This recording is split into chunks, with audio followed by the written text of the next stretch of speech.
నమస్తే సార్. నమస్తే సార్. బండారి రాజ్ కుమార్, ప్రముఖ వైద్యుడు కరీంనగర్. మీరందరికీ వైద్యుడిగా సుపరిచితం కరీంనగర్‌లో. ఎంతోమంది రోగులకు మంచి వైద్యాన్ని అందిస్తూ ఎంతో గొప్ప పేరు తెచ్చుకున్నారు. కానీ ఇప్పుడు మీరు వేసే తొలి అడుగు రాజకీయాలలో ఉమ్మడి కరీంనగర్, మెదక్, ఆదిలాబాద్, నిజామాబాద్ పట్టభద్రుల ఎమ్మెల్సీగా మీ తొలి అడుగు ఏ విధంగా ఉండబోతుంది? నమస్కారం. నా పేరు doctor Bandari Raj Kumar, MD anaesthesia and critical care, chairman for RK hospitals, Karimnagar. రాజకీయాలు నాకేం కొత్త కాదు. నేను స్టూడెంట్ దశ నుంచే, ఎంబీబీఎస్ నుంచే ఉద్యమంలో పాల్గొని తెలంగాణ తేవడంలో కీలక పాత్ర కూడా వహించాము. సో ఆ ఉద్యమ స్ఫూర్తితోనే ఈసారి రాజకీయ రంగప్రవేశం చేసుకుంటూ నిరుద్యోగుల గొంతుగా, నిరుద్యోగుల యొక్క సమస్యలు పరిష్కరించే వాడిగా మీ ముందుకు వస్తున్నాం. ఒక వైద్యుడిగా హాస్పిటల్, మీ ఛాంబర్, మీ యొక్క ఆపరేషన్ థియేటర్ ఇదే మీ ప్రపంచంగా గత 10 సంవత్సరాల నుంచి మీరు చాలా బిజీగా గడుపుతున్నారు. కానీ ఇప్పుడు మీరు వెళ్ళబోయే ఈ వృత్తి, రాజకీయ వృత్తి అనేది మీకు చాలా సరికొత్తగా ఉండబోతుంది. ఎందుకంటే ఒకప్పుడు గ్రాడ్యుయేట్ ఎమ్మెల్సీ ఎలక్షన్స్ ఎప్పుడు వచ్చేవో తెలిసేది కాదు, ఎప్పుడు పోయేవో తెలిసేది కాదు. కానీ ఇప్పుడు ఒక చిన్న గ్రామ పంచాయతీ ఎలక్షన్స్ కూడా ఎప్పుడు కూడా న్యూస్‌లో ఉండాల్సిన పరిస్థితి. కాబట్టి మీరు ఈ ఎన్నికల్ని ఎలా తీసుకుంటున్నారు? మీరు ఎన్నికల్లో ధన ప్రవాహం, క్యాస్ట్, క్రీడ్, రిలీజియన్ ఇవెన్నో విషయాలు ఇక్కడ ఎలక్షన్స్‌లో ఉండబోతున్నాయి. సో, ఈ ఎలక్షన్స్‌ని మీరు ఏ దృష్టికోణంతో చూస్తున్నారు? ముందుగా వైద్య వృత్తి అంటే చాలా నోబుల్ ప్రొఫెషన్. అందులో నేను నిరంతరంగా సేవలు అందించాను. గత 10 సంవత్సరాలుగా రోగులకు సేవ చేసుకుంటూ వెళ్ళాను.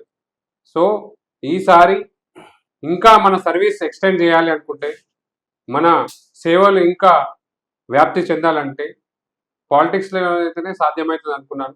కాబట్టి అది పట్టభద్రుల ఎమ్మెల్సీ ఎలక్షన్స్లో అయితే మన గ్రాడ్యుయేట్స్ని ఉద్దేశించి మనము మన సమస్యలు ఫైట్ చేయడానికి ఉంటుంది. కాబట్టి ఖచ్చితంగా నేను ఈసారి గ్రాడ్యుయేట్ ఎమ్మెల్సీ ఎలక్షన్స్లో కంటెస్ట్ చేస్తున్నాను. దానికోసం ఎమ్మెల్యేగా పోటీ చేయొచ్చు, ఎంపీగా పోటీ చేయొచ్చు, లేకపోతే ఇంకో రకంగా కూడా పోటీ చేయొచ్చు. కేవలం గ్రాడ్యుయేట్ ఎమ్మెల్సీ ఎందుకు ఎంచుకున్నారు? ఎమ్మెల్యే అంటే ఓన్లీ నియోజకవర్గానికి సంబంధించింది. ఎంపీ అంటే ఓన్లీ కేవలం 7 నియోజకవర్గాలకి సంబంధించింది. ఒక గ్రాడ్యుయేట్స్ అయితే ఒక 42 నియోజకవర్గాలు, 15 డిస్ట్రిక్ట్స్, ఒక 4 ఉమ్మడి జిల్లాలు, ఇంత పెద్ద వ్యాప్తి ఉంది. కాబట్టి ఇంత పెద్ద వ్యాప్తిలో మనము గ్రాడ్యుయేట్స్కి ఒక సేవలు అందించే ఉద్దేశంలో ఉంటాం. కాబట్టి నేను గ్రాడ్యుయేట్ ఎమ్మెల్సీ ఎలక్షన్స్లో కంటెస్ట్ చేద్దాం అనుకుంటున్నాను. ప్రతి ప్రభుత్వం కూడా అంటే గతంలో ఉన్న ప్రభుత్వం కానీ, ప్రస్తుతం ఉన్నటువంటి కాంగ్రెస్ ప్రభుత్వం, గతంలో ఉన్నటువంటి బీఆర్ఎస్ ప్రభుత్వం కానీ ఎంతో మంది కూడా హామీలు ఇస్తారు. కొంతవరకు అమలవుతాయి. కొంతవరకు కొన్ని ప్రతికూల పరిస్థితులు అమలు కాకపోవచ్చు. కొన్ని వ్యవస్థలు, గవర్నమెంట్ వ్యవస్థలు కూడా కొన్నిసార్లు ఇబ్బందులకు గురైన పరిస్థితి మనం చూస్తున్నాం. అంటే టీఎస్పీఎస్సీ కొన్ని ఎగ్జామ్స్ నోటిఫికేషన్స్ లేట్ అవ్వడం కానీ, నోటిఫికేషన్స్ వచ్చినప్పటికీ కూడా రిజల్ట్స్ లేట్ అవ్వడం, ఇలాంటివి ఉంటూనే ఉన్నాయి. ప్రతి గవర్నమెంట్‌లో ఉంటూనే ఉన్నాయి. దీని పట్ల మీరు ఏ విధంగా పోరాటం చేయబోతున్నారు? మీరన్నట్టు గత 20 సంవత్సరాల నుండి ప్రతి ఒక్క ప్రభుత్వము నిరుద్యోగుల్ని ఉద్దేశించడంలో కానీ, నిరుద్యోగుల సమస్యలు తీర్చడంలో కానీ విఫలమైందని అనొచ్చు. ఎందుకంటే ఒకసారి నోటిఫికేషన్ వస్తుంది, ఒకసారి ఎగ్జామ్ జరగదు, దాన్ని మళ్ళీ కోర్టు కేసు అంటారు, మళ్ళీ ఎగ్జామ్ కాదు. దీనివల్ల నిరుద్యోగులు చాలా నిరాశలో ఉన్నారు. దాని గురించి మేము ఫైట్ చేస్తాము, ముందుకు పోతాము. జాబ్ నోటిఫికేషన్స్ అంటారు, నోటిఫికేషన్స్ అయ్యారు. జాబ్ క్యాలెండర్ అంటారు, దాన్ని అమల్లో జరపరు. కాబట్టి ఈ యొక్క సమస్యలని ఒక గ్రాడ్యుయేట్ ఎమ్మెల్సీగా మనకు స్కోప్ ఉంటుంది. కాబట్టి మనం ప్రశ్నించే గొంతుకగా, ప్రశ్నించే వాయిస్గా మనం ఉంటే ఇవన్నీ సక్రమంగా చేయొచ్చనే ఉద్దేశంతో నిరుద్యోగులని ఉద్దేశించి ఈ గ్రాడ్యుయేట్ ఎమ్మెల్సీ ఎలక్షన్స్లో నిరుద్యోగుల యొక్క సమస్యలు పరిష్కరించడానికి నేను మీ ముందుకు వస్తున్నాను. మనం గనుక చూసినట్టయితే గత ప్రభుత్వం, ప్రస్తుతం ఉన్న ప్రభుత్వం, అంతకుముందు ప్రీవియస్ గవర్నమెంట్స్ ఎన్నో కొత్త స్కీమ్స్ తీసుకొస్తాయి. గ్రాడ్యుయేట్స్ గురించి, అన్‌ఎంప్లాయిడ్ యూత్ గురించి, జాబ్ క్రియేషన్ గురించి. కాంగ్రెస్ ప్రభుత్వం జాబ్ క్యాలెండర్ కూడా తీసుకొచ్చింది. 2024, 25 ఈ ప్రాంతంలో రిక్రూట్మెంట్స్ కూడా జరిగినాయి. పోస్టింగ్స్ కూడా వచ్చినాయి. వాళ్ళు కొన్ని నోటిఫికేషన్స్ ఇస్తామని చెప్తూ ఉన్నారు. సో, మీ దృష్టిలో ఇంకా ఈ ఉద్యోగ కల్పన ఏదైతే ఉంటుందో, జాబ్ క్రియేషన్ ఏదైతే ఉంటుందో, ఇది ఇంకా పెరిగే అవకాశం ఉందా భవిష్యత్తులో? అసలు మన గవర్నమెంట్ ముందు మీరు ఉంచే సవాళ్ళు ఏంటి? అసలు గ్రాడ్యుయేట్స్‌కి మరియు అన్‌ఎంప్లాయిడ్ యూత్‌కి ఉన్న సమస్యలలో మీకున్న అవగాహన ఏమిటి? ఒక 1, 2, 3 నంబర్స్ అలా చెప్పగలుగుతారా? ఖచ్చితంగా ఏదైతే కాంగ్రెస్ గవర్నమెంట్ చెప్పిందో, ఎన్నికల ముందు మేనిఫెస్టో ఏదైతే రిలీజ్ చేసిందో, అది అమలు చేయడంలో మాత్రం విఫలమైందనే చెప్పొచ్చు. ఈ యొక్క కాంగ్రెస్ గవర్నమెంట్ నిరుద్యోగులను పూర్తిగా మోసం చేసిందనే చెప్పొచ్చు. ఎందుకంటే నోటిఫికేషన్ ముందు నోటిఫికేషన్ వేస్తామని చెప్పిర్రు. నోటిఫికేషన్స్ ఎయ్యలేదు. ఏదైతే ఇప్పుడు ఈ అక్టోబర్ 1కి గ్రూప్ 1 నోటిఫికేషన్ రావాలి. కానీ ఇప్పటికి కూడా గ్రూప్ 1 రిజల్ట్స్ ఏదైతే పాత గవర్నమెంట్ నోటిఫికేషన్ మీద ఎగ్జామ్ జరిగినాయో దాని యొక్క రిజల్టే తేలేదు. ఇంకా ఏదో కారణాలు చెప్పుకుంటూ కోర్టు కేసు అని కారణాలు చెప్తున్నారు. లేదంటే ఎలక్షన్ కోడ్ అనేది చెప్తున్నారు. కాకపోతే వీళ్ళని ఖచ్చితంగా చెప్పాలి ఏంటంటే కాంగ్రెస్ గవర్నమెంట్ నిరుద్యోగులు మాత్రం మోసం చేసింది. ఎందుకంటే వాళ్ళకి చెప్పిన వాగ్దానాలు వేరు, వాళ్ళు చేసేది వేరు. ఇప్పటి వరకు వాళ్ళు ఏదైతే చెప్పినరో వాళ్ళు అమలు చేయడంలో విఫలమయ్యారు. 2 లక్షల ఉద్యోగాలు కల్పన అన్నారు. వాళ్ళు 10 నుంచి 15,000 ఉద్యోగాలు ఇచ్చారు. అంటే ఇంకా సమయం ఉంది కదా సార్. 2,00,000 ఉద్యోగాలు అన్నారు గానీ, ఇంకా 4 సంవత్సరాల టైం ఉంది వాళ్ళ దగ్గర. సో, మన ప్రస్తుత CM and education minister Revanth Reddy గారు చెప్పినట్టుగా, వాళ్ళ దగ్గర తగినంత బడ్జెట్ డెఫిసిట్ గానీ, లేకపోతే రాబోయే రోజుల్లో కంపల్సరీ వాళ్ళు ఎన్ని హామీలు ఇచ్చారో అవన్నింటిని మేము నిలుపుకుంటాం. కొంచెం సమయం ఇవ్వండి. అందరూ సపోర్ట్ చేయాలనే కదా వాళ్ళు పాజిటివ్‌గా మాట్లాడుతున్నారు. సమయం అయిపోయింది. ఆల్రెడీ వాళ్ళు ఎప్పుడు చెప్పిర్రంటే, ప్రభుత్వం వచ్చిన 1 ఇయర్‌లో మేము 2 లక్షల ఉద్యోగాలు అన్నాం. 2 లక్షల ఉద్యోగాలు ఇస్తా అన్నారు. నోటిఫికేషన్స్ ఎయ్యలే. వాళ్ళు ఎక్కడికెళ్ళి ఉద్యోగాలు ఇచ్చిర్రు? ఎక్కడ ఇచ్చిర్రు వాళ్ళు? అంటే విజయోత్సవ సభలు నిర్వహించారు. ఒక 55,000 ఉద్యోగాలు ఇచ్చినామని చెప్పి ఆర్ట్స్ కాలేజ్‌లో విజయోత్సవ సభలు నిర్వహించారు. అది విజయోత్సవ సభ కాదు, అది మోసపూరిత సభ అని కూడా మేము ఖండించుతున్నాం కూడా దాన్ని. ఒక 10 నుంచి 15,000 ఉద్యోగాలు ఇచ్చి డబ్బా కొట్టుకుంటా 55,000 ఉద్యోగాలు అని చెప్పి విజయోత్సవ సభలను పెట్టి వాళ్ళ మేనిఫెస్టోలో ఏమో 2 లక్షల ఉద్యోగాలు అని చెప్తారు. వాళ్ళు ఇచ్చేటి ఏమో 10,000-15,000. అట్లాంటిది ఇంకా మీరు సమయం ఉన్నది అంటున్నారు. ఇంకెప్పుడు వచ్చిన సంవత్సరంలో ఇచ్చే ఉద్యోగాలు వాళ్ళు నోటిఫికేషన్స్ ఇవ్వలేదు. ఇంకా నోటిఫికేషన్స్ ఎప్పుడు ఇస్తారు? ఉద్యోగ భర్తీ ఎప్పుడు చేస్తారు? ఇవన్నీ కాంగ్రెస్ గవర్నమెంట్ అయితే అట్టర్ ఫ్లాప్ అయిందని చెప్పొచ్చు. ఖచ్చితంగా మేము ప్రశ్నించే గొంతుకగా మేము గెలిస్తే మాత్రం ప్రభుత్వాన్ని నిలదీస్తాం. ఉద్యోగ కల్పనలో ఉద్యోగాల నోటిఫికేషన్ మాత్రం వేగవంతం అయ్యే విధంగా పోరాడతాం. వాటిని పరిష్కరించే దాంట్లో మాత్రం ముందుంటాం. అంటే మీరు ఇప్పుడు కాంగ్రెస్ గవర్నమెంట్‌కి ఫర్రా ఎగనిస్టా మిమ్మల్ని ఎట్లా చూడొచ్చు? ఎందుకంటే మీరు ఒకవేళ రేపు భవిష్యత్తులో ఎమ్మెల్సీగా గెలిస్తే, మీరు వెళ్లి పనులు చేయాల్సింది కాంగ్రెస్ గవర్నమెంట్ తోటే. ప్రస్తుతం ఉన్నటువంటి గవర్నమెంట్ తోటే మీరు పనులు చేపియాల్సి ఉంటుంది. సో, మీరు గెలిచిన తర్వాత ఆ గవర్నమెంట్‌తో మీ యొక్క రిలేషన్ ఏ విధంగా ఉండబోతుంది? మేము ఏ గవర్నమెంట్‌కి ఫర్ కాదు, ఏ గవర్నమెంట్‌కి ఎగనిస్ట్ కాదు. ఎప్పుడైతే గవర్నమెంట్ వాళ్ళ పని వాళ్ళు సరిగ్గా చేయకపోవడం, వాళ్ళు ఇచ్చిన వాగ్దానాలు నిలబెట్టకపోవడం వల్ల వాటి క్వశ్చన్ చేసే విధంగానే మేమైతే ముందుకెళ్తాం. నేను కాంగ్రెస్ గవర్నమెంట్ కానీ, టీఆర్ఎస్ గవర్నమెంట్ కానీ, బీజేపీ గవర్నమెంట్ కానీ ఏ గవర్నమెంట్ కూడా మేము ఫర్ కాదు, ఎగనిస్ట్ కాదు. ఖచ్చితంగా ఏ గవర్నమెంట్ అయితే వాగ్దానాలు చేసిందో వాళ్ళు ఆ వాగ్దానాలు నిలబెట్టుకోకపోతే మాత్రం ఖచ్చితంగా ప్రశ్నిస్తాం. పరిష్కరించే విధంగానే ముందుకు పోతాం. ఖచ్చితంగా మా గొంతునైతే లేవనెత్తి ఏ గవర్నమెంట్ అయినా కూడా మా వాయిస్ మాత్రం రేజ్ చేస్తాం. తప్పకుండా సార్.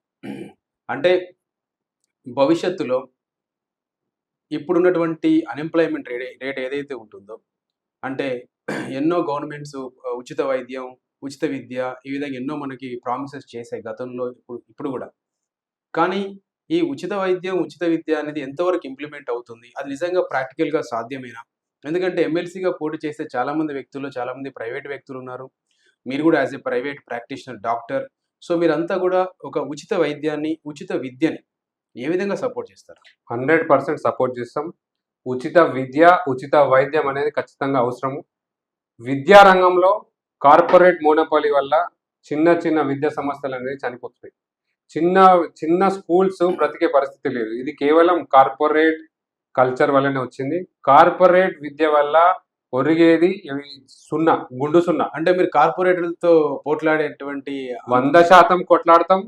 కార్పొరేట్ మీరు ఇప్పుడే అసలు ఇంకా ఎమ్మెల్సీ ఇంకా మీరు కంటెస్టెడే చేయలేదు. కార్పొరేట్ ముందు మేము కంటెస్ట్ చేయకపోయినా కూడా మా వాయిస్ రేజ్ చేస్తాము. ఖచ్చితంగా ఎవరైతే కార్పొరేట్ విద్యని కార్పొరేట్ దాన్ని కల్చర్ లో పోషించి డబ్బు యొక్క ప్రభావం వల్ల పోయే వాళ్ళని మాత్రం ఖచ్చితంగా క్వశ్చన్ చేసి ఖచ్చితంగా ఏదైతే ఉచిత విద్య అన్నామో అది ఇంప్లిమెంట్ చేసి చూపెడతాం. కార్పొరేట్ మోనోపాలీ వల్లనే ఇదంతా ఇప్పటికైంది. ఎవరైతే పోటీదారులు ఉన్నారో వాళ్ళు విద్య నమ్ముకొని డబ్బులు సంపాదించి వాటిని కాపాడుకోవడానికే వస్తున్నారు. ఖచ్చితంగా మేము వాళ్ళని క్వశ్చన్ చేస్తాం. ఎక్కడైతే కార్పొరేట్ కల్చర్ ఉంటుందో అక్కడ విద్య అనేది ఉచితం కావాలి. ఎందుకంటే నేను కూడా చదివింది చిన్న బడిలో చదువుకొని వచ్చినాం. మేము చిన్న బడిలో చదువుకొని వచ్చినాం కాబట్టి మేము అప్పుడు విద్య అనేది ఉచితంగా తీసుకొని వచ్చినాం. అట్లాంటి విద్య ఇప్పుడు కావాలి. విద్యా రంగంలో కార్పొరేట్ వల్ల చాలా మంది నష్టపోతున్నారు. అటు టీచర్స్ బాగుపడట్లేదు, అటు స్టూడెంట్స్ బాగుపడట్లేదు. స్టూడెంట్స్ ఏంటంటే స్ట్రెస్కి లోన్ అవుతున్నారు. టీచర్స్కి వాళ్ళు చేసే పని తగ్గ శాలరీ అయితే ఇవ్వట్లేదు. ఇక్కడ బాగుపడేది ఒకరే మేనేజ్మెంట్ బాగుపడుతుంది. కాబట్టి వాళ్ళ యొక్క హక్కుల గురించి పోరాడతాం, టీచర్స్ యొక్క హక్కుల గురించి పోరాడతాం. ఈ కార్పొరేట్ మోనోపాలీ మాత్రం బద్దలు కొడతాం. ఒక నిమిషం సార్. అంటే ఇప్పుడు ఈ ప్రైవేట్ టీచర్స్ కానీ ప్రైవేట్ ఎంప్లాయీస్ కానీ వీళ్ళంతా కూడా అనార్గనైజ్ సెక్టర్ కిందకి వస్తారు. సో వీళ్ళందరికీ జాబ్ సెక్యూరిటీ లేదు, ఎలాంటి మెడికల్ బెనిఫిట్స్ ఉండవు. అసలు మీరు కరోనా టైంలో చూసినట్టయితే మనం కొంతమంది ప్రైవేట్ టీచర్స్ అంటే ఇప్పుడు ఉమ్మడి కరీంనగర్ జిల్లా తరపున పోటీ చేస్తున్నారు కాబట్టి కరోనా టైంలో ఒక టీచర్ అయితే అంటే ఒక మెయిల్ టీచరు తను సెల్ఫీ వీడియో తీసుకొని సూసైడ్ చేసుకున్నాడు. తనకు వచ్చే శాలరీ అయిపోయింది, ప్రైవేట్ టీచర్ స్కూల్ బంద్ అయిపోయి. సో అది ఒకప్పుడు ఉండేది, ఇప్పుడు కూడా ఉంది, భవిష్యత్తులో కూడా ఉండేటట్టుగానే కనబడుతున్నాయి. సో ఈ అనార్గనైజ్ సెక్టర్లో ఉన్న ప్రైవేట్ టీచర్స్ లేకపోతే ప్రైవేట్ ఎంప్లాయీస్ వాళ్ళ గురించి మీ కార్యాచరణ ప్లాన్ ఆఫ్ యాక్షన్ ఏమైనా ఉంటుందా? ఖచ్చితంగా మా మేనిఫెస్టోలో పెట్టినాము. ఏదైతే మీరు అన్నారో ప్రైవేట్ ఎంప్లాయీస్ కానీ ప్రైవేట్ టీచర్స్ గారి జాబ్ సెక్యూరిటీ గురించి కూడా క్లియర్గా మేము మెన్షన్ చేసినాము. జాబ్ సెక్యూరిటీ ప్లస్ గౌరవప్రదమైన వేతనాలు. జాబ్ సెక్యూరిటీ అంటే 11 months కాంట్రాక్ట్ పద్ధతిలో ఏదైనా ఏ కార్పొరేట్ హాస్పిటల్ అయినా ఏ కార్పొరేట్ స్కూల్ అయినా కూడా వాళ్ళకు కాంట్రాక్ట్ పద్ధతిలో 11 months ఖచ్చితంగా వాళ్ళది ఏం లేకున్నా కూడా మనకు దాంట్లో స్కిల్ డెవలప్మెంట్ ప్రోగ్రామ్ కింద పెట్టుకొని ఉద్యోగ నైపుణ్యంతో వాళ్ళని తీసుకొని గౌరవప్రదమైన వేతనం. మీరు చూస్తున్నారు ఇప్పుడు నిరుద్యోగులు డిగ్రీలు ఎంకామ్లు బీఈడీలు చేసి వాళ్ళు 10,000కి పనిచేస్తున్నారు. దాన్ని తలిచే నేను నా దగ్గర చేసే వార్డు బాయ్ పీజీ చేసిన ఒక యువకుడు వార్డు బాయ్గా పనిచేస్తున్నాడు, 10,000కి పనిచేస్తున్నాడు. కాబట్టి వాళ్ళ స్థాయిని తగ్గించి పనిచేస్తున్నారు. వాళ్ళు ఏదైతే ఇప్పుడు అన్ఎంప్లాయిడ్ యూత్ ఉన్నారో ప్రైవేట్ ఎంప్లాయీస్ ఉన్నారో వాళ్ళంతా వాళ్ళ స్థాయికి దిగి పనిచేస్తున్నారు. కాబట్టి అది చెల్లించి వాళ్ళకి అట్లాంటి మంచి ఒక స్కిల్ డెవలప్మెంట్ ప్రోగ్రామ్ పెట్టి ఏ విధంలో ఏ దాంట్లో నైపుణ్యం ఉన్నదో దాంట్లో మనము స్కిల్ డెవలప్మెంట్ కింద ప్రోగ్రామ్ కానీ ఇంకో కెరియర్ గైడెన్స్ కానీ ఇస్తే మాత్రం వాళ్ళకు ఒక గౌరవప్రదమైన వేతనం మినిమం ఒక 25,000 to 30,000 మినిమం, తక్కువలో తక్కువ ఒక 30,000 ఒక గ్రాడ్యుయేట్కి ఒక ఉద్యోగం సేఫ్టీ ఉంటే మాత్రం మనకు కొంచెం అన్ఎంప్లాయ్మెంట్ మాత్రం మనకు కొంచెం తక్కువ చేసే వాళ్ళని అయితే ప్రైవేట్ రంగంలో కూడా ఎటువంటి కఠినమైన చట్టాలు తీసుకొచ్చి వాళ్ళ యొక్క జాబ్ సెక్యూరిటీ పరంగా కానీ లేకపోతే మంచి వేజెస్ శాలరీ కానీ ఉంచితే మాత్రం ఖచ్చితంగా మనం ఇంకా నిరుద్యోగత మాత్రం అరికట్టే దాంట్లో మాత్రం మనం ముందుంటాం. మీరు ఇందాక అన్ఎంప్లాయ్మెంట్ అంటున్నాం కాబట్టి సో జయప్రకాష్ నారాయణ మన లోక్సత్తా ఫౌండర్ మాజీ ఐఏఎస్ జయప్రకాష్ నారాయణ సార్ అన్నట్టుగా ఏమీ చదువుకొని లేకపోతే తక్కువ చదువుకున్న వాళ్ళలో ఎలాంటి నిరుద్యోగం లేదు ఈ రోజుల్లో. మినిమం డిగ్రీ చదివి పీజీ చదివితే కంపల్సరీ నిరుద్యోగం పెరిగిపోతుంది. అంటే చదువుకున్న వాళ్ళలో నిరుద్యోగం పెరిగిపోతుంది. చదువు తక్కువ ఉన్న వాళ్ళు మాత్రం ఏదో ఒక పని చేసి సెల్ఫ్ ఎంప్లాయిడ్ గాను లేకపోతే చిన్న జాబ్ చూసుకొని వాళ్ళు బ్రతుకుతున్నారు. కానీ హై క్వాలిఫికేషన్ అంటే గ్రాడ్యుయేట్ పోస్ట్ గ్రాడ్యుయేట్ ఇట్లా చేసిన వాళ్ళు అన్ఎంప్లాయిడ్గా మిగిలిపోతున్నారు సొసైటీలో. సో దీని పట్ల మీకున్న అవగాహన మరియు గవర్నమెంట్ మనం చూస్తున్నాం, మన నాట్ ఓన్లీ తెలంగాణ, మన దేశంలో ఉన్న ఇన్ని రాష్ట్రాల్లో కూడా లేకపోతే ఈ ప్రపంచంలో ఉన్న ఏ దేశంలో కూడా 100% గవర్నమెంట్ మొత్తం జాబ్ క్రియేషన్ చేయలేదు. అది మాత్రం క్వైట్ ఇంపాసిబుల్. సో ప్రైవేట్ సెక్టర్లో ఎవరైతే జాబ్ క్రియేట్ చేయగలుగుతారో అంటే డిఫరెంట్ ఎడ్యుకేషన్ సెక్టర్ కావచ్చు, మరొకటి కావచ్చు, మీలాగా హాస్పిటల్ ఇండస్ట్రీస్ కావచ్చు, మెడికల్ ఇండస్ట్రీస్ కావచ్చు, మీరంతా కూడా జాబ్ క్రియేటర్సే. సో కొన్నిసార్లు ఏమైపోతుందంటే జాబ్ క్రియేట్ చేసిన వాళ్ళని కార్పొరేట్ శక్తులను మీరే అంటున్నారు. సో ఇప్పుడు గవర్నమెంట్ చేయక లేకపోతే ప్రైవేట్ ఇలాంటి వాళ్ళ వ్యక్తులు చేయక ఎవరు చేయక ప్రైవేట్ వాళ్ళు చేస్తేనేమో కార్పొరేట్ శక్తులు అంటున్నారు, గవర్నమెంట్ ఏమో అందరికి చేయలేదు. సో దీనికి సొల్యూషన్ ఏంటి అసలు? దీనికి ఏమిటి మీ సొల్యూషన్? ఖచ్చితంగా ఉద్యోగం అనేది రెండిట్లో ఉంటుంది. ఒకటి గవర్నమెంట్ జాబ్ ఉంటుంది, ఇంకోటి ప్రైవేట్ జాబ్ ఉంటుంది. గవర్నమెంట్లో కూడా జాబ్ అనేది క్రియేషన్ అనేది చాలా తక్కువ, చాలా నెమ్మదిగా సాగుతుంది. దాన్ని కొంచెం వేగవంతం చేయడం వల్ల గవర్నమెంట్ జాబ్స్ అనేవి ఏదైతే రేషియో ప్రకారం ఉన్నదో ఆ రేషియో ప్రకారం మనం గవర్నమెంట్ జాబ్స్ క్రియేట్ చేయగలవచ్చు. ఒక 100 మందిలో మనం ఏదైతే ఈ గవర్నమెంట్స్ ఉన్నాయో అవన్నీ ఒక ఫ్యాక్టరీ అయితే కాదు. ఆ ఫ్యాక్టరీ లెక్క ఒక అందరికి గవర్నమెంట్ జాబ్స్ ఇవ్వడానికి. సో మనం ఎంతవరకు ఉన్నదనేది ఇక్కడ ఖాళీలు ఉన్నాయనేది అది వేగవంతంగా గవర్నమెంట్ జాబ్స్ అనేటివి మనం వేగవంతంగా క్రియేట్ చేయాలి. ఏదైతే ఖాళీలు ఉన్నాయో దాన్ని భర్తీ చేయడంలో మనం వేగవంతం చేయాలి. వేగవంతం చేసి వాళ్ళకి గవర్నమెంట్ జాబ్స్ ఇస్తే మాత్రం కొంచెం గవర్నమెంట్ జాబ్స్ అక్కడి వరకు అవుతుంది. మీరు ఎట్లయితే అన్నారో కార్పొరేట్ సెక్టార్లు కానీ లేకపోతే కార్పొరేట్ అన్నారు కానీ కార్పొరేట్ మోనోపొలీ వల్ల కార్పొరేట్ వల్ల కూడా జాబ్ క్రియేషన్ చేస్తున్నారు. జాబ్ క్రియేషన్ చేసినప్పుడు అక్కడ జాబ్ చేసే వాడికి మాత్రం అన్యాయమే జరుగుతుంది. మీరు ఏదైతే కార్పొరేట్ అన్నామో కార్పొరేట్ వల్ల మీరు కొంచెం జాబ్ క్రియేట్ చేస్తున్నారేమో. జాబ్ క్రియేట్ చేసి ఎక్కువ శాతంలో బాగుపడేది కార్పొరేట్ శక్తులే, కార్పొరేట్ విద్యా సంస్థలే, కార్పొరేట్ హాస్పిటల్సే. సో నేను చెప్పేది ఏంటంటే జాబ్ క్రియేషన్ చేయండి, ప్రైవేట్ సెక్టర్లో జాబ్ క్రియేషన్ చేయండి. కాకపోతే జాబ్ చేసే నిరుద్యోగి, జాబ్ చేసే గ్రాడ్యుయేట్కి రెస్పెక్ట్ ఇవ్వండి, మినిమం శాలరీ ఇవ్వండి. మినిమం శాలరీతో పాటు వాళ్ళు జాబ్ సెక్యూరిటీ పెట్టండి. నువ్వు ఇవాళ తప్పు చేసి నువ్వు పో అంటే పోవడం కాకుండా వాళ్ళకు కాంట్రాక్ట్ పద్ధతిలో వాళ్ళకు ఒక జాబ్ సెక్యూరిటీ క్రియేట్ చేసుకుంటూ వాళ్ళకు ఇయర్లీ బోనస్లు ఇవ్వడం కానీ లేకపోతే లాభం ఏదైతే ప్రాఫిట్లో చాలా షేర్స్ ఇవ్వడం కానీ. ఎందుకంటే అల్టిమేట్గా ఈ కార్పొరేట్ శక్తులన్నీ లాభం వచ్చేటి వీళ్ళ వల్ల. కాబట్టి వీళ్ళని కొంచెం గౌరవప్రదమైన వేతనం ఇచ్చి కొంచెం రెస్పెక్ట్ ఇచ్చి వాళ్ళకి ఇంకా ఇన్సూరెన్సెస్ కానీ ఇంకా వేరే అదర్ బెనిఫిట్స్ ఇవ్వండి అనేది చెప్తున్నాం మేము. కార్పొరేట్ శక్తులు ఏమవుతున్నాయంటే మొత్తం వాళ్ళ ఆస్తులు పెంచుకోవడానికి అవుతుంది తప్ప అక్కడున్న జాబ్ చేసే వాళ్ళకి మాత్రం అన్యాయం జరుగుతుందని చెప్పొచ్చు. ఇది మాత్రం చాలా ఎక్సలెంట్ ఆన్సర్. ఎందుకంటే ప్రైవేట్ వాళ్ళు జాబ్ క్రియేట్ చేసినప్పుడు వాళ్ళని మనం కార్పొరేట్ అని పిలుస్తాం. మీరు అన్నట్టుగా కంపల్సరీ వాళ్ళ దగ్గర ఉన్న ఎంప్లాయీస్కి వాళ్ళు కనుక ఈ విధంగా ప్రతి సంవత్సరం బోనస్, ప్రతి సంవత్సరం ఇంక్రిమెంట్ ఇవ్వడం, హెల్త్ బెనిఫిట్స్, ఒక కాంట్రాక్ట్ పద్ధతి ఇవి పెడితే మాత్రం రియల్గా it will be a wonderful society. So ఇప్పటిదాకా మనం నిరుద్యోగుల గురించి అంటే ప్రైవేట్ ఎంప్లాయీస్ గురించి మాట్లాడాం. So let's talk about the government employees. So not only the private employees, వీళ్ళు మాత్రమే కాదు గవర్నమెంట్ ఉద్యోగులు కూడా చాలా సమస్యలు ఎదుర్కొంటున్నారు. గ్రాడ్యుయేట్స్ వీళ్ళంతా గవర్నమెంట్ వాళ్ళు కూడా. సో అందులో ఒకటి మెయిన్ ఈ రోజుల్లో మార్నింగ్ ఇష్యూ ఏంటంటే సిపిఎస్. ఇది పోవాలి, సిపిఎస్ తొలగిపోయి మళ్ళీ ఓపీఎస్ రావాలి అని చాలా పోరాటాలు చాలా సంఘాలు చేస్తున్నాయి. సో దాని మీద మీకున్న అవగాహన ఏమిటి? మీరు గవర్నమెంట్కి మీ వాయిస్ ఎలా వినిపించబోతున్నారు? ఖచ్చితంగా ఏదైతే సిపిఎస్ ఉన్నదో మేము ఖచ్చితంగా మా మేనిఫెస్టోలో కూడా పెట్టడం జరిగింది. మేము సిపిఎస్కి ఎగనెస్ట్గానే ఉన్నాము. ఏదైతే ఓల్డ్ పెన్షన్ స్కీమ్ కొన్ని రాష్ట్రాలలో మనకు పాసిబుల్ అవుతున్నాయో, రాజస్థాన్ లాంటిది కానీ లేకపోతే పంజాబ్లో కానీ పాసిబుల్ అయినప్పుడు మన తెలంగాణలో ఎందుకు పాసిబుల్ అని కాదనే దృష్టిలో మేము ఆలోచిస్తున్నాము. ఖచ్చితంగా దీన్ని ఇంకా లోతుగా అధ్యయనం చేస్తాము. ఖచ్చితంగా మేము ఓల్డ్ పెన్షన్ స్కీమ్ తీసుకురావడానికి మాత్రం మేము మేనిఫెస్టోలో పెట్టినాము. ఖచ్చితంగా దీని గురించి మాత్రం పోరాడతాం. ఓల్డ్ పెన్షన్ స్కీమ్ అనేది కొన్ని రాష్ట్రాలలో పాసిబుల్ అయింది, మన తెలంగాణలో ఎట్లా పాసిబుల్ చేయొచ్చు, దీనికి ఇంకేమన్నా ఇంకేమన్నా మార్పులు చేసి ఓల్డ్ పెన్షన్ స్కీమ్ కింద తేవగలిగితే మాత్రం మంచి ఉద్దేశంగానే ఉంటుంది.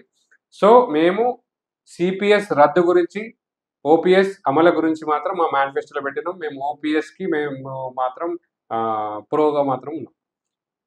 సార్ ఎప్పుడైనా సరే మనం గ్రాడ్యుయేట్స్ అన్ఎంప్లాయ్ గురించి మాట్లాడినప్పుడు జనరల్గా ఎంప్లాయ్మెంట్ అనేది either government or private sector వాళ్ళు క్రియేట్ చేస్తున్నారు.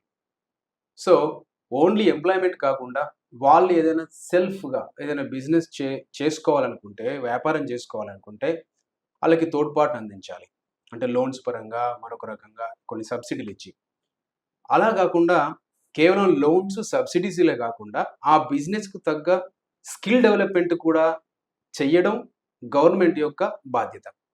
సో ఈ స్కిల్ డెవలప్మెంట్ ఏ రంగంలో ఎవరికైతే ఇంట్రెస్ట్ ఆసక్తి ఉందో ఆ రంగంలో వాళ్ళకు మనం తోడ్పాటు అందించాలి. గవర్నమెంట్ స్కిల్స్ డెవలప్ చేయాలి, ప్లస్ వాళ్ళకి తగిన లోన్స్ సబ్సిడీస్ ఇవ్వాలి. ఈ విధంగా అన్ఎంప్లాయ్మెంట్ని తగ్గించవచ్చు. సో దీనిపైన ఈ స్కిల్ డెవలప్మెంట్ గురించి మీకున్న అవగాహన ఏమిటి? ఖచ్చితంగా స్కిల్ డెవలప్మెంట్ సెంటర్స్ అనేటివి చాలా ఇప్పుడు నెసెసిటీ ఉంది మనకు. మనమే చూసుకుందాం, మనం వైద్య రంగంలో ఒక స్కిల్ డెవలప్మెంట్ కానీ అట్లాంటిది కానీ లేదు, చాలా ల్యాక్నే ఉంది. మన వైద్య రంగంలో జాబ్స్ క్రియేట్ చేయాలనుకుంటే మనం ఎక్కువగా క్రియేట్ చేయొచ్చు. వైద్య రంగంలో కొంచెం ఏదైతే పారామెడికల్ కానీ లేకపోతే ల్యాబ్ టెక్నీషియన్స్ కానీ ఇట్లాంటివి వాళ్ళ స్కిల్ డెవలప్మెంట్ ప్రోగ్రామ్స్ కింద వాళ్ళకి ఇంటర్న్షిప్ కింద మనం క్రియేట్ చేసి ఒక జాబ్ ఆపర్చునిటీ చూపెట్టగలిగితే మాత్రం మంచి స్కోప్ ఉంటుంది. స్కిల్ డెవలప్మెంట్ ఓన్లీ మెడికల్ పరంగానే కాదు, ఇంకా వేరే వేరే రంగాలలో కూడా ఉంటాయి. ఈవెన్ ఎగ్జాంపుల్ ఫర్ టీచింగ్లో తీసుకున్నా కూడా వాళ్ళకి టీచింగ్లో మంచి నైపుణ్యం ఇచ్చి యూజీ లెవెల్లో ఎట్లా టీచ్ చేయాలి, హయ్యర్ క్లాసెస్కి ఎట్లా టీచ్ చేయాలనేది మనం ఒక సిలబస్ లాంటి వాళ్ళకి చేయగలిగితే మాత్రం మంచి మంచి మనకు ఎడ్యుకేషన్ ఇవ్వగలుగుతాము.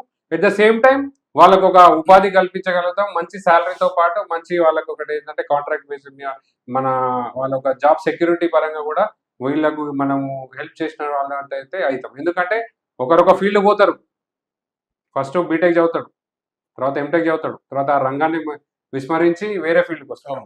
సో అట్లా కాకుండా సో నీకు ఆ నైపుణ్యం మెకానికల్ కానీ ఇంకో వేరే దాంట్లో కానీ దాంట్లో ఒక స్కిల్ డెవలప్మెంట్ కింద మనము చేస్తే ఆ ఉద్యోగ అవకాశాలు అనేవి మాత్రం మనం మెరుగుపరచచ్చు కూడా. అందుకనే మేము దాంట్లో స్కిల్ డెవలప్మెంట్ సెంటర్స్ కానీ at the same time career guidance అంటే నువ్వు ఒక ఫీల్డ్లో ఉన్నప్పుడు ఇంకో ఫీల్డ్ పోకుండా ఆ ఫీల్డ్ అనే ఇంకా నీకు కెరియర్ పరంగా ఇంకేం అవకాశాలు అనేది మనం క్రియేట్ చేయగలిగితే మాత్రం మనం కొంచెం మన అన్ఎంప్లాయ్మెంట్ మాత్రం తగ్గించవచ్చు.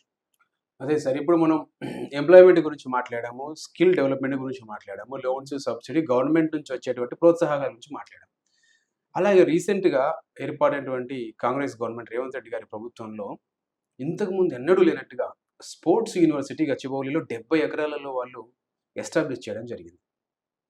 ఈ స్పోర్ట్స్ యూనివర్సిటీ డెవలప్ చేయడం ద్వారా, దాన్ని ఎస్టాబ్లిష్ చేయడం ద్వారా ఎన్ని రోజులు మన రాష్ట్రం నుంచి అంతకుముందు ఉన్నాయి, అట్లా పూర్తిగా లేవని మనం చెప్పలేము, అంతకుముందు ఉన్నాయి. కానీ మన జనాభాకు తగ్గ ఎంతో చిన్న చిన్న రాష్ట్రాలు, చిన్న చిన్న దేశాలు కూడా ఒలింపిక్స్లో, మరొక పెద్ద పెద్ద ఏషియన్ గేమ్స్లో ఎన్నెన్నో పథకాలు సాధిస్తూ ఉంటారు. సో ఇంత పాపులేషన్ ఉన్నటువంటి ఇండియాలో, మళ్ళీ అందులో తెలంగాణలో ఎంతో గ్రామీణ ప్రతిభ దాగి ఉంది. దాన్ని వెలికి తీయడానికి గవర్నమెంట్ స్పోర్ట్స్ యూనివర్సిటీ ఎస్టాబ్లిష్ చేసింది. సో నిజంగా ఈ స్పోర్ట్స్ యూనివర్సిటీ ద్వారా ప్రతిభావంతులైనటువంటి గ్రామీణ క్రీడాకారులు కంపల్సరీగా ఏమైనా బెనిఫిట్ పొందుతారనుకుంటున్నారా? ఖచ్చితంగా స్పోర్ట్స్ యూనివర్సిటీ అనేది ఒకటి మాత్రం మంచి ఆలోచన అండి. స్పోర్ట్స్ వల్ల ఫిజికల్గా, మెంటల్గా ఎట్ ద సేమ్ టైం మనకు ఒక జాబ్ క్రియేషన్ కూడా చేయొచ్చు స్పోర్ట్స్ రంగంలో. సో ఏదైనా ఈ స్పోర్ట్స్ యూనివర్సిటీ అనేది మాత్రం మంచి ఆలోచన అండి. కానీ అది ఒకటి కేవలం హైదరాబాద్కి పరిమితం కాకుండా పెరిఫరీ డిస్ట్రిక్ట్స్లో కూడా పెడితే మాత్రం మేము దాన్ని స్వాగతిస్తాం. దాన్ని మేము కూడా ఎంకరేజ్మెంట్ మాత్రం ఖచ్చితంగా ఇస్తాం. ఎందుకంటే ఇవన్నీ పట్టణాలలో కాదు, గ్రామాలలో కూడా చాలా మందికి చాలా టాలెంట్ ఉంటుంది. కాబట్టి అదొకటి పెట్టి దాన్ని నడిపించకపోతే మాత్రం మేము ఖచ్చితంగా ఊపము. వీళ్ళు ఏం చేస్తున్నారంటే పెడుతున్నారు, దాన్ని విస్మరిస్తున్నారు. అట్లా కాకుండా దాన్ని ఆచరణలో పెట్టి పెరిఫరీలో కూడా స్పోర్ట్స్ యూనివర్సిటీస్ తీసుకొచ్చి గ్రామీణ ప్రాంతాల్లో క్రీడాకారులను మాత్రం ఎంకరేజ్ చేస్తే మాత్రం ఖచ్చితంగా టీజీఎఫ్ తెలంగాణ గ్రాడ్యుయేట్ ఫోర్స్ నుంచి కూడా మేము స్వాగతిస్తాం. Excellent sir. యాజ్ ఏ మీరు విద్యార్థి దశలోనే ఉద్యమంలో పాల్గొన్నారు. అప్పటి నుంచే మీలో నాయకత్వ లక్షణాలు ఉన్నాయి. మీరు జైలుకు కూడా వెళ్ళిన సందర్భాలు ఉన్నాయి. సో మీరు ఎంతోమంది నాయకులు గతంలో ప్రశ్నించే గొంతుకగా వచ్చారు, వాళ్ళు ఎన్నుకోబడ్డారు. మరి మీరు ప్రశ్నించే గొంతుకనా, పరిష్కరించే గొంతుకనా? ఖచ్చితంగా ప్రశ్నిస్తాం, పరిష్కరించే విధంగా కూడా కొట్లాడతాం. ఓకే. సో ఏ విధంగా పరిష్కరిస్తారు? ఎందుకంటే మీరు గవర్నమెంట్‌తో కంపల్సరీగా మీరు కోయలేట్ అవుతేనే అసోసియేట్ అవ్వి, వాళ్ళను మీరంతా ఒప్పించి మీరు అనుకున్నటువంటి లక్ష్యాలను మీరు చేసుకోవాలి. సో కమింగ్ ఎలక్షన్స్‌లో మీరు అభ్యర్థుల్ని అభ్యర్థించేటప్పుడు ఈ ఉమ్మడి 4 జిల్లాల్లో ఉన్నటువంటి గ్రాడ్యుయేట్స్ ఎంతమంది అయితే ఎన్రోల్ చేసుకున్నారో అంతమంది అభ్యర్థుల ముందు మీరు ఉంచేటువంటి ప్రధాన అభ్యర్థన ఏంటి? మా మేనిఫెస్టోనే మా ప్రధాన అభ్యర్థన. మా విజన్ మేనిఫెస్టో అందరికీ కూడా చేర్చాము, అందరూ కూడా స్వాగతించారు. మేము దాంట్లో ఏం పెట్టామంటే నిరుద్యోగ సమస్యలు ఒకటి, ఉద్యోగ సమస్యలు ఒకటి, వైద్య రంగంలో ఉన్న సమస్యలు, at the same time teachers and government teachers and private teachers యొక్క సమస్యలు, కాంట్రాక్ట్ ఉద్యోగం, ఈ సమస్యలన్నీ పెట్టి ఖచ్చితంగా మేము ఈ నిరుద్యోగ సమస్యలు ఏదైతే ఉన్నదో జాబ్ క్యాలెండర్ మాత్రం మేము అమలు చేయడం, మా ఫస్ట్ మేనిఫెస్టో జాబ్ క్యాలెండర్ని ఖచ్చితంగా అమలు చేయించినట్టు చూడడం. ఇంకోటి కొన్ని జీవోస్ ఉన్నాయి, జీవో 40, జీవో 29, జీవో 55 వల్ల కూడా ఎస్సీ, ఎస్టీ, బీసీ, మైనారిటీ వాళ్ళకు చాలా అన్యాయం జరుగుతుంది. కాబట్టి సో దీని రద్దు పరంగా కూడా మేము ఫైట్ చేస్తున్నాము. ఇంకోటి స్కిల్ డెవలప్మెంట్ సెంటర్ కానీ career guidance for unemployed youth, వీటికి మేము చేస్తున్నాము. మా కొత్త ఆలోచన ఏంటంటే ఏదైతే నిరుద్యోగ వృత్తి అన్నారో అది కేవలం 3,000, 4,000, 5,000 ఇస్తే సరిపోదు. ఒక నిరుద్యోగ కార్పొరేషన్ ఫామ్ చేసి సంవత్సరానికి ₹1,00,000 నిరుద్యోగికి ఇచ్చి ఆ ప్రిపరేషన్ టైంలో ఎవరైతే పేరెంట్స్ మీద డిపెండ్ కాకుండా వాళ్ళ సొంతంగా ఏదైనా మెటీరియల్ కొనుక్కోవడం కానీ, లేకపోతే కోచింగ్‌కి పైసలు కట్టుకోవడం కానీ ప్రభుత్వం భరిస్తే మాత్రం మనకు మంచి గవర్నమెంట్ జాబ్స్ అయితే వాళ్ళు కొట్టగలిగే ఛాన్సెస్ లేక నిరుపేద ఉన్న గ్రాడ్యుయేట్స్‌కి మాత్రం చాలాగా ఉపయోగపడుతుంది. ఎందుకంటే వాళ్ళ పేరెంట్స్ కింద డిపెండ్ 3,000 నుంచి 5,000 వరకు ఇప్పుడున్న పరిస్థితిలో సరిపోయే పరిస్థితి అయితే కాదు. 3,000 నుంచి 4,000 నేను చదువుకున్న ఎంబీబీఎస్ టైంలోనే నాకు 3,000 సరిపోకపోయేది. సో నేను ఇప్పుడు ఏం చెప్తున్నానంటే నిరుద్యోగ కార్పొరేషన్ ద్వారా ప్రతి ఒక్క నిరుద్యోగికి మనం ఒక గౌరవప్రదంగా ఒక ₹1,00,000 కానీ సబ్సిడీ పరంగా కానీ లేకపోతే లోన్ పరంగా అంటే ఆల్రెడీ ఇచ్చింది కదా సార్. మొన్న రీసెంట్‌గా జరిగినటువంటి యూపీఎస్సీ ఎగ్జామ్స్‌లో ఎవరైతే ప్రిలిమ్స్ పాస్ అయినారో, ప్రిలిమ్స్ పాస్ అయిన ప్రతి విద్యార్థికి కాంగ్రెస్ గవర్నమెంట్ ₹1,00,000 ఇచ్చింది. ఎవరికి వాళ్ళు ప్రిలిమ్స్ పాస్ అయిన వాళ్ళకి ఇచ్చారు. వీళ్ళ పరిస్థితి ఏంటి మరి? ప్రిలిమ్స్ పాస్ అయిన గ్రూప్ 1 వాళ్ళకి పరిస్థితి ఏంటి? గ్రూప్ 2 పరిస్థితి ఏంటి? గ్రూప్ 3 పరిస్థితి ఏంటి? గ్రూప్ 4 పరిస్థితి ఏంటి? అంటే దానికి కూడా కంపల్సరీ అంటే ప్రిలిమ్స్ ఇవ్వాలండి, ఖచ్చితంగా ఇవ్వాలి. అంటే వాళ్ళైతే గ్రూప్ ప్రిలిమ్స్ పాస్ అయితేనే ఇస్తారా? అట్లా కాకుండా గ్రూప్ ప్రిపేర్ అయ్యేటోళ్ళకి నేను చెప్పేది. గ్రూప్ అంటే ప్రిపేర్ దానికి ఆల్రెడీ అయ్యేటోళ్ళకి. BC study circles, SC study circles అని సెపరేట్‌గా పెట్టి ఆల్రెడీ ఫ్రీగా కోచింగ్ ఇస్తున్నారు కదా. అది బీసీ, ఎస్సీ మైనారిటీలకు అది పెడుతున్నారు. స్టడీ సర్కిల్‌లో ఏమి ఇస్తున్నారు? వాళ్ళకి ఉచిత రెసిడెన్సీ ఇస్తున్నారు. అంతే తప్ప వాళ్ళకి ఏమన్నా మెటీరియల్ కొనుక్కోవడానికి గానీ, లేకపోతే ఉండడానికి గానీ, వాళ్ళు కోచింగ్ తీసుకోవడానికి గానీ, ఒకవేళ ఢిల్లీకి పోయి కోచింగ్ తీసుకోవాలన్నా కూడా వాళ్ళ పేరెంట్స్ మీద డిపెండ్ అయ్యే పరిస్థితి. హ్మ్. సో అట్లా కాకుండా మనం ఒక లోన్ పరంగా ఇప్పుడు మనం ఇస్తున్నాం, కొన్ని బంధువులు ఇస్తున్నాము, రైతు బంధు ఇస్తున్నాము, లేకపోతే ఇంకో సో మీరు కొన్ని స్కీమ్స్ అంటే ఇస్తున్నాము. నిరుద్యోగ బంధు ఇవ్వాలి. అంటే అట్లే అనుకోండి, నిరుద్యోగ బంధు రావాలి. ఆ! దాంట్లో తప్పేమున్నది? నిరుద్యోగ బంధు రావాలంటారు. తప్పేమున్నది? సో ఆ లెక్కన మొదలు పెడితే ప్రతి ఒక్కరు నిరుద్యోగులు వస్తారేమో సొసైటీలో. అట్లెందుకు వస్తారు? దానికి క్రైటీరియా ఉంటది. క్రైటీరియా ఉన్నప్పుడు దాన్ని ఎవరైతే ఫిట్ అవుతారో వాళ్ళకి ఇస్తాం.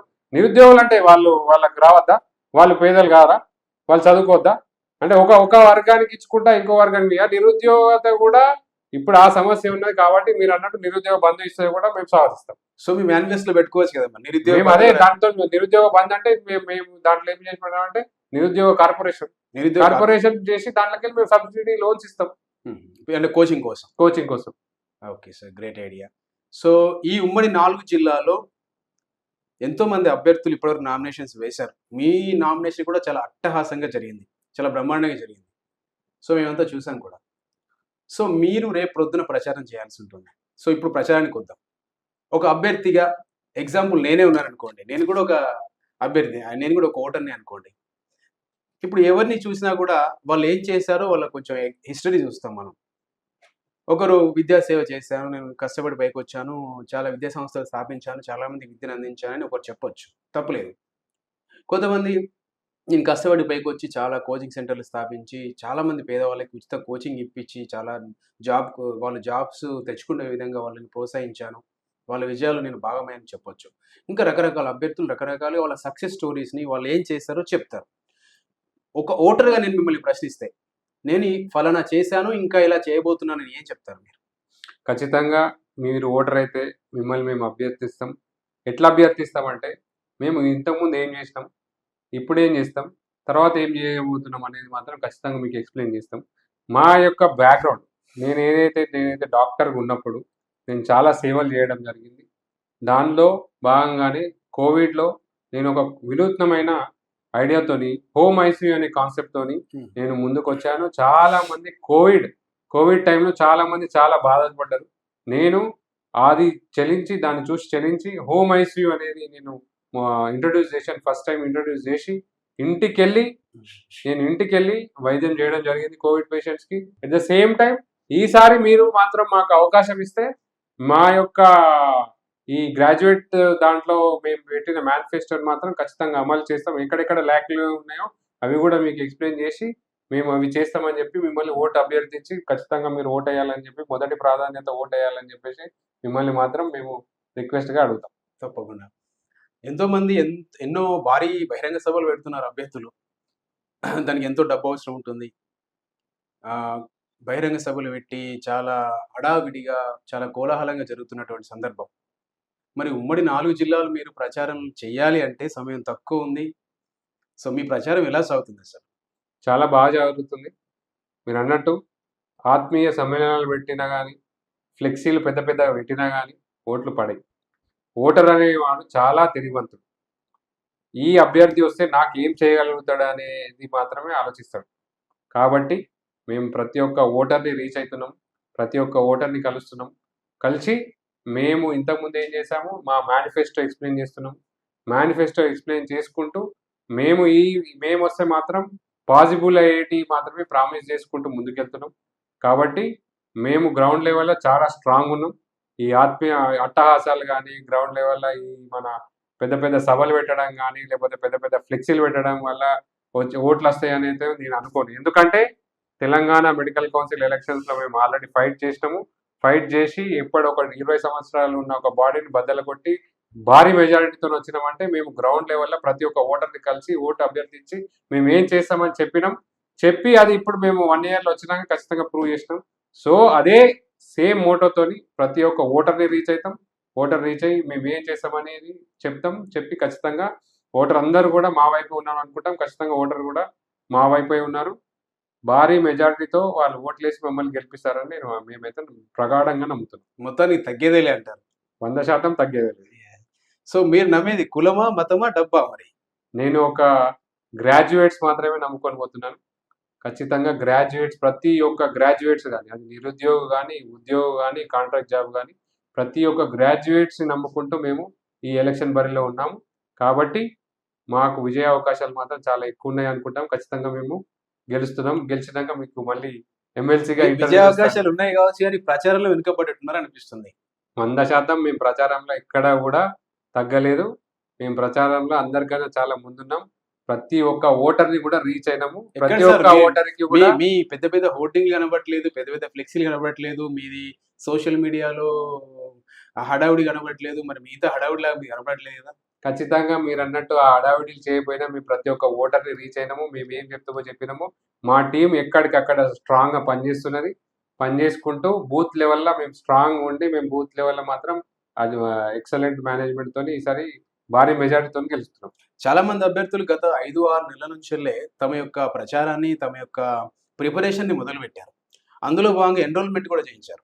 సో, మీ విషయానికొస్తే మీరు ఎంతమందిని ఎన్రోల్‌మెంట్ చేయించారు? ఎంతమంది అభ్యర్థులు మీరు రీచ్ కాగలిగారు? మేము ఈ ప్రచారం అనేది ఇప్పుడు గాదు. మేము గత 8-9 మంత్స్ నుంచి మేము ప్రచారం చేస్తున్నాము. ఎన్రోల్‌మెంట్‌లో మేము చాలా సోషల్ యాక్టివిటీస్ చేయడం జరిగింది. మా టీమ్ అంటే సోషల్ ఎన్రోల్‌మెంట్ చేయడం జరిగింది. ప్రతి ఒక్క డిస్ట్రిక్ట్ కలెక్టర్‌ని కలిసి ప్రభుత్వం యొక్క బాధ్యతగా మీరు తీసుకొని ఎన్రోల్‌మెంట్ చేయాలని మేము ప్రతి రిప్రజెంటేషన్స్ ఇయ్యడం జరిగింది. దానికి ఎక్సలెంట్‌గా వాళ్ళు రెస్పాన్స్ ఇచ్చేసి ప్రతి ఒక్క ఎంఆర్ఓ గాని, డీటీఓ గాని, డిప్యూటీ తహసీల్దార్ గాని ఎన్రోల్‌మెంట్‌లో మాత్రం చాలా యాక్టివ్‌గా పార్టిసిపేట్ చేసి డైరెక్ట్‌లీ ఆర్ ఇండైరెక్ట్‌లీ మేము అరౌండ్ 1.5 లాక్ ఎన్రోల్‌మెంట్ మాత్రం మా తెలంగాణ గ్రాడ్యుయేట్ ఫోర్స్ నుంచి మాత్రం చేయించినాం అనుకుంటున్నాము. కాబట్టి ఈ ఎన్రోల్‌మెంట్ చేయించినాం కాబట్టే ఈసారి చాలా మంది ఎన్రోల్‌మెంట్ అయ్యారు. చెప్పాలి అంటే కొన్ని డిస్ట్రిక్ట్స్‌లో చాలా తక్కువ ఎన్రోల్‌మెంట్ అయింది. మెదక్ సైడ్ చాలా తక్కువ ఎన్రోల్‌మెంట్ అయింది. దానికి మేము అంత దూరం పోలేకపోయినాము. అయినా ఏదైతే ఎన్రోల్‌మెంట్ చేసినామో దాన్ని మాత్రం మేము సక్సెస్‌ఫుల్‌గా కంప్లీట్ చేసినాము. ఎన్రోల్‌మెంట్‌లో సక్సెస్ అయినాము. ఎట్ ద సేమ్ టైమ్ ఓటర్‌ని రీచ్ అవ్వడంలో కూడా సక్సెస్ అయితున్నాము. ఖచ్చితంగా రేపు పోలింగ్ రోజు కూడా సక్సెస్ అయ్యి భారీ మెజారిటీతోని గెలుస్తాం. సో, 2025లో ఎమ్మెల్సీ గ్రాడ్యుయేట్ ఎమ్మెల్సీగా మీ గొంతు అసెంబ్లీలో వినబడబోతుందా? ఖచ్చితంగా రేపటి నాడు బండారి రాజ్‌కుమార్ గ్రాడ్యుయేట్ ఎమ్మెల్సీగా గెలిచి లెజిస్లేటివ్ కౌన్సిల్‌లో జెండా మాత్రం ఎగరేస్తారు.